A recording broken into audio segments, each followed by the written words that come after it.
हम सच से बेमुख होकर आडंबरों में पड़ गए, कोई ना कोई तरीके की कहानियां बना दी कि लक्ष्मी आती है। लक्ष्मी वहीं आती है जहां दरिद्रता ना हो। जहां दरिद्र लक्ष्मी हो वहां धन लक्ष्मी नहीं आती, भाग्य लक्ष्मी नहीं आती।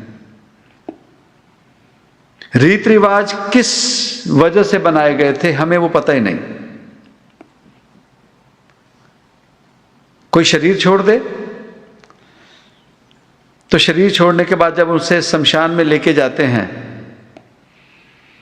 तो वो शमशान पे ले जाने के बाद जब अग्नि देह को अग्नि देनी होती है तो उसके पहले कई जगह पे देखते हैं कि परिवार के बच्चे के हाथ में एक पानी का भरा मटका दे देते हैं और उसे कहते हैं कि उस शव का एक चक्कर काट और उसके सर के पास जाकर वो मटका फोड़ दे। किसी को पता भी है, कोई जानता भी है कि वो मटका क्यों फोड़ा जाता है। बस रीति रिवाज चली है, हम चले हैं, लेके चले हैं। वो इसलिए होता था कि कई बारी कोई जीव अपना शरीर छोड़ गया पर वो मरा नहीं होता। जैसे बच्चा, कई बच्चों का जन्म होता है, मात गर्भ से जब बाहर आए तो वो रोते नहीं हैं, वो दिमाग से सोए होते हैं, आवाज नहीं, वो उसी अवस्था में होते हैं जैसे मृत शरीर होता है। तो उस बच्चे को डॉक्टर उल्टा करके तो उसे पीटते हैं थोड़ा, तो वो जो आवाज, वो जो शौक देने की कोशिश की जाती है उससे वो बच्चा जाग जाता है। वो आत्मा, वो जीव आत्मा अपने ट्रैक पे आकर चल पड़ती है।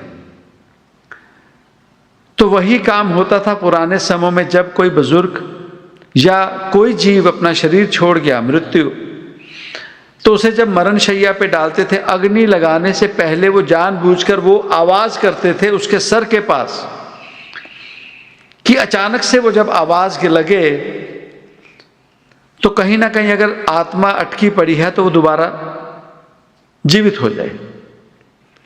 इसीलिए कई बार कहा जाता था, अरे उसे शमशान लेके गए, वो दोबारा जिंदा होके आ गया।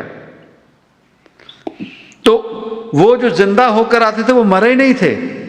तो उन्होंने अपने आप को स्पेशल बताने के लिए फिर वो कहने लग जाते थे, मैं जब भगवान के घर पे गया, वहां चित्रगुप्त बैठे थे, वहां धर्मराज बैठे थे, तो हमारा वहां पे उन्होंने हिसाब किया। ये सब झूठ है, सब झूठ है।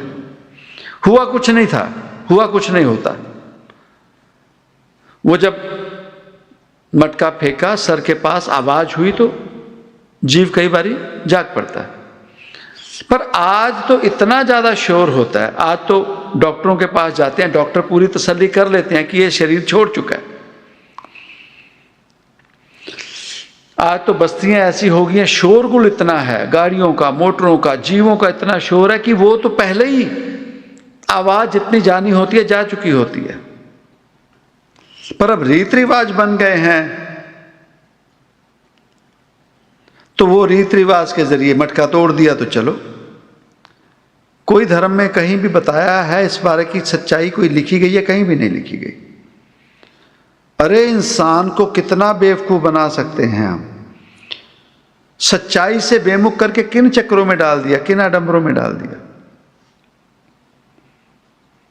यही दीपावली के समय रात को जुआ खेलते थे, दारू पीते थे। ये कहां, किस धर्म में लिखा गया? तो कहां गया वो समा जहां पूजा पाठ की बात की जाए, उस रब से मिलाने की बात की जाए? तो जीवन से सत्संग निकाल दो, सत्संग पे मत जाओ। किसी व्यक्ति विशेष की बातों में आकर सत्संग से दूरी कर लो। घरों में बैठे हैं, देखिए ना, वर्चुअल होना, कोरोना कितना बड़ा श्राप। कितनी आदतें हमारी खराब हो गई। यहां जो सेंटर में आ सकते हैं वो भी नहीं आना चाहते, वर्चुअल की आदत पड़ गई। वर्चुअल की आदत पड़ गई। बाबा जी थोड़ी बदल गए। बदला क्या? सिर्फ उस रब का नारा, उस रब की फतेह। तो वो एक फतेह बदल ली तो सब कुछ बदल गया जीवों का, ये जीव ही बदल गया। पर बात है उस सत्संग की। उस सत्संग में क्या संदेशा है बताया गया ना। किसी फकीर के पास जाना तो कृपा किस किस तरीके से काम करती है। निगाहे करम, कि किसी फकीर की निगाह हम जैसे जीवों पर पड़ जाए, कृपा दृष्टि हो जाती है, कृपा हो गई। उनके वचन, उन्होंने वचन दे दिए, कोई बात हो गई, कहे ना साध का कहा सहज सुबह, साध का कहा बिरथा न जाए। किसी भी साधु ने सहज सुबह वचन दे दिए, कृपा हो गई। स्पर्श, बुजुर्गों से आशीर्वाद, स्पर्श हुआ, कृपा मिल गई। चौथी प्रसाद, किसी रूप में प्रसाद मिल गया उनके हाथों से, कृपा हो गई। अब कोरोना हुआ, वर्चुअल हुआ, इन चीजों की मान्यता खत्म। उलझन कहां है? अपना सुमरन नहीं है, अपने भीतर वो बात समझ नहीं आई कि ये इंसानी जन्म उस रब को पाने के लिए। और कोई भी पीर फकीर जो है वो हमें यही समझाता कि उस रब का नाम सुमरन करो और उस रब की प्राप्ति करो, इस गृहस्थ को जीते जीते। इस बात से सब बेमुख हो चुके हैं, इस बात को कोई नहीं सुनना चाहता। हां, वो धर्म ऊंचा है, वो रब ऊंचा है, वो धर्म का नेता ऊंचा है, हम इन्हीं चक्रों में रह गए। इतनी आसान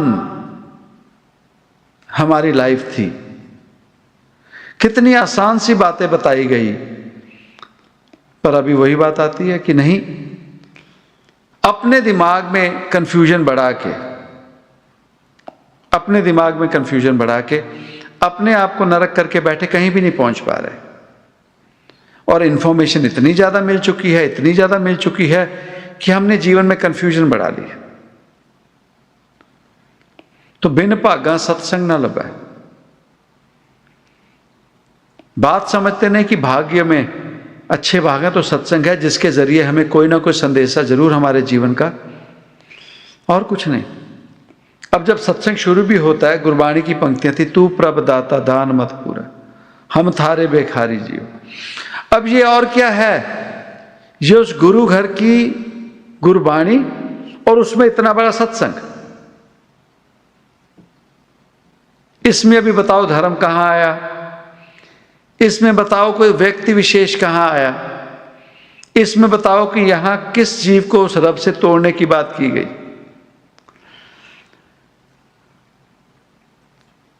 सीधी सी बात है, जीव ये जो दुनियादारी में अपने कर्म कर रहे हैं, हाँ करते चल, रब की प्राप्ति कर ले।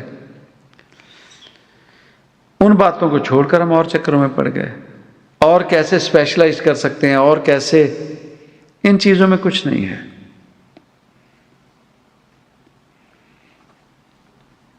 कहते ना कि जे रब मिलदा नहाते हैं धोते हैं।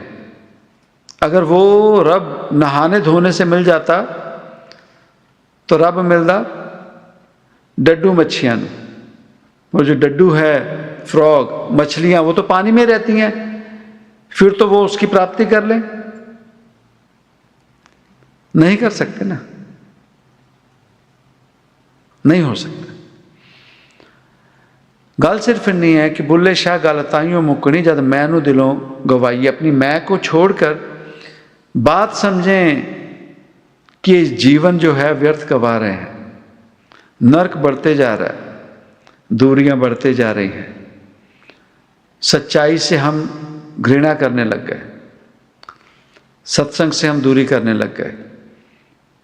अभी तो ये सत्संग है, अब तो दुनिया भर के सत्संग भर गए दुनियादारी में। अब हमें यह भी नहीं पता कि वो कथा चल रही है या सत्संग चल रहा है।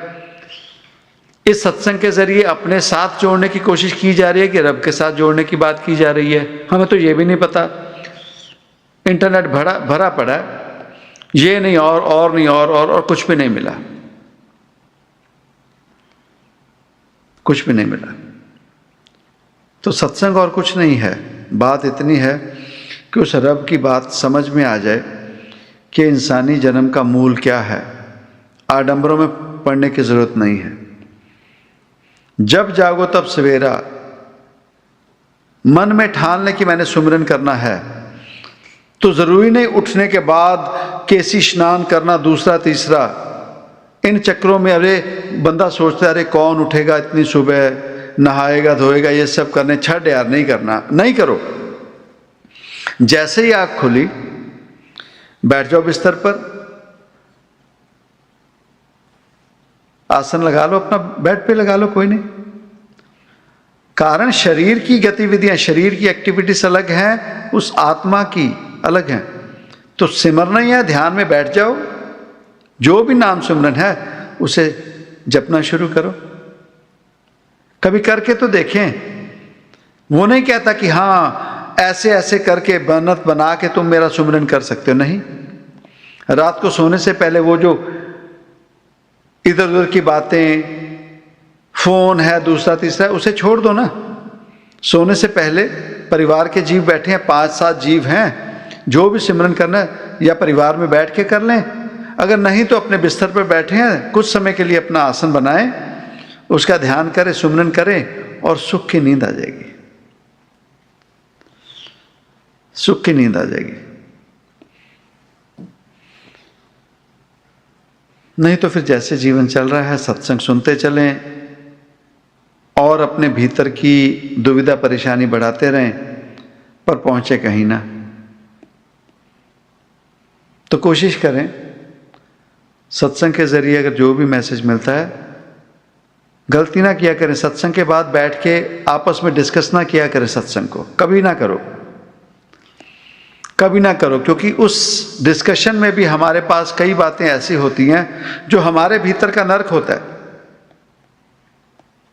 अभी बैठ जाओ ना, देखा आज बाबा जी ने क्या बात की, अरे वो तो कुछ भी नहीं। इन बातों में भी नर्क बनने शुरू हो जाता है। मत करो,